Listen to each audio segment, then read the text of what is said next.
చూసినట్లయితే ఈరోజు బర్త్డే జరుపుకుంటున్న బర్త్డే కాదు, కానీ దేవుడు మన జీవితంలో ప్రతి ఒక్కరి జీవితంలో కూడా సంవత్సరాలు గడిచే కొలది దేవుడు మనకు ఒక నూతన కిరీటాన్ని దేవుడు ఇస్తూ ఉన్నాడు. అర్థమవుతుందా? సంవత్సరాలు జరుగుచుండగా దయా కిరీటాన్ని నేను అనుగ్రహిస్తానని వాక్యం సెలవిస్తూ ఉంది. నిజంగా మన జీవితంలో దేవుడు ఎన్నో మేలులు ఉపకారాలు జరిగిస్తూ వచ్చాడు.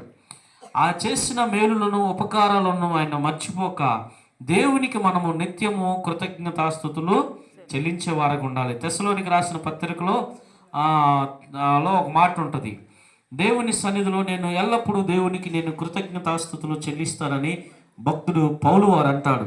అయితే ఈరోజు మనం గమనించినట్లయితే దేవుడు చేసిన మేలులను దేనిని మరొక నిత్యము ఏం చేయాలంట? స్తుతించాలి. కీర్తన గ్రంథంలో ఒక మాటను చూద్దాం. సామెతలు 9వ అధ్యాయము 11వ వచనంలో ఓ చక్కని మాటను చూస్తాం. సామెతల గ్రంథము 9వ అధ్యాయము 11వ వచనం, నా వలన నీకు దీర్ఘాయువు కలుగును, నీవు జీవించు సంవత్సరములు అధికములగును. హల్లెలూయా. నా వలన, దేవుని వలన మనకి సంవత్సరాలు ఎలా ఉంటాయంట? అధికములు. నా వలన నీకు దీర్ఘాయువు కలవు, నీవు జీవించు సంవత్సరం ఎలా ఉంటాయి? అధికములు. అవునా?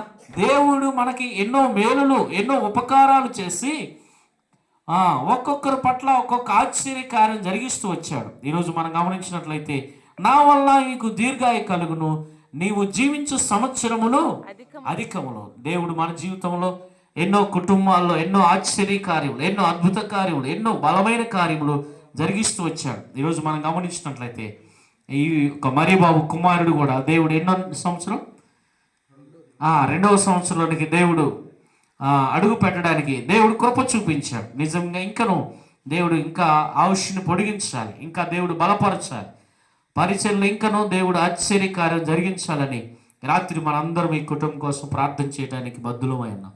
అయితే మనం గమనించినట్లయితే ఒక మాటను చెప్పించిన ముగిస్తా. చదవండి.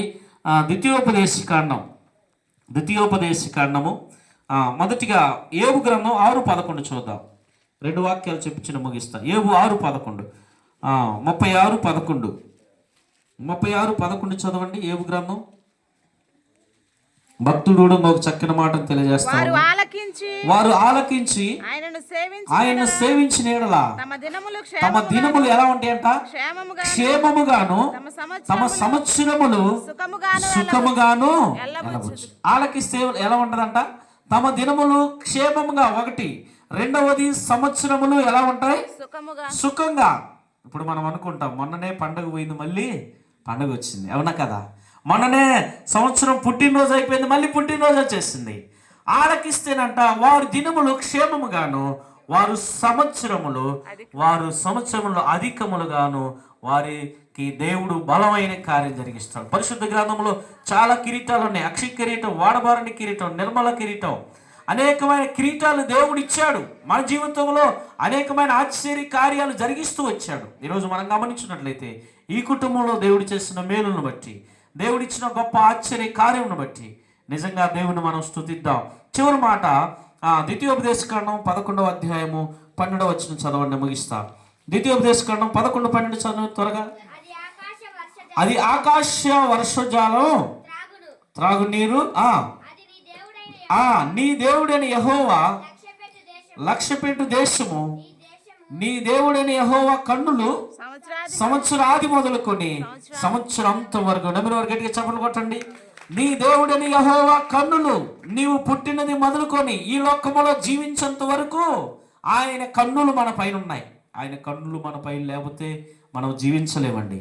ఈరోజు మనం గమనించినట్లయితే సంవత్సరాది మొదలుకొని సంవత్సరాంతం వరకు ఆయన కన్నులు మన పైన ఉన్నాయి. ఆయన మన పైన ఎల్లప్పుడూ ప్రేమను చూపిస్తూ ఉన్నాడు. ఆయన మన పైన ఎల్లప్పుడూ దయను చూపిస్తూ ఉన్నాడు. ఆయన ప్రణాళిక మన పైన గొప్పగా ఉంది. ఈరోజు మన జీవితంలో కూడా మనం ఆలకించిన సంవత్సరములు సుఖముగాను, దినములు క్షేమముగాను ఎల్లబుచ్చుకుంటాము. దేవుని మాట వింటే చాలు. అందుకే నేను సొలొమోను, నా కుమారుడా, నీవు నా మాటలు ఆలకించిన నీకు మేలు. నీవు ఆ మాటలు ఆలకించడమే కాదు, కానీ దీర్ఘాయువునకును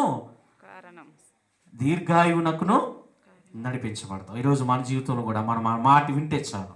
ఆయన మాట విన్న వారి జీవితంలో భక్తులు ఎంతోమంది గొప్ప ఆశ్చర్యకారులు చూశారు. ఈరోజు మన జీవితంలో కూడా ఈ కుటుంబంలో దేవుడు చేసిన మేలును బట్టి మనం స్తుతిద్దాం, ఆ బిడ్డ కోసం ప్రార్థన చేద్దాం. దేవుడి మాటలు దీవించును గాక. ఆమేన్.